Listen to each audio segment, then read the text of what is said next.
بنوته صيفطات لي ميساج قالت لي شنو هما العبادات اللي تقدر دير في هاد الايام حيت هي حائض. الحيض ربي سبحانه وتعالى كتبوا علينا لجميع بنات حواء كيف ما فيها شيء. فدابا ندوزو العبادات اللي تقدر انك ديري. اول حاجه الذكر، خلي التسبيحه ديالك معاك. كاينه المسبحه الالكترونيه، كاين التسبيح عادي، شوف انت فاش مرتاحه. دير البقيات الصالحات، استغفر الله، لا حول ولا قوه الا بالله. الاذكار عطاهم الله، فديري قد اللي انتي قادره عليه. ثاني حاجه تلاوه القران.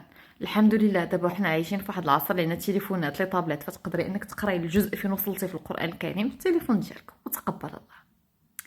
ثالث حاجه الصدقه، تقدر انك تصدقي يا بالفلوس على شي محتاج اولا بالحويجات على شي بنوته اللي عارفاها محتاجه للحوايج، اولا توكلي الحيوانات. مثلا تحطي هذا الكلاب ولا مشيشات شويه ديال الماكله في بلاصه اللي ما تقربيش ليه عافاك تقدر يكون فيهم الجهل. كما تقدر توكلي الطويرات، تحطي شويه ديال الخبز والماء في الشرجم وان شاء الله يتقبل منك. اخر حاجه هي الدعاء. كنت باغا نهضر عليه الاولى مي فضلت انه احسن حاجه تبقى هي الاخر. عندك امنيات بغيتي ربي يحققهم ليك، فدعي ربي، ما كيهمش شنو هي الحاجه ديالك، لانه بغيتي ربي تكوني قريبه منه.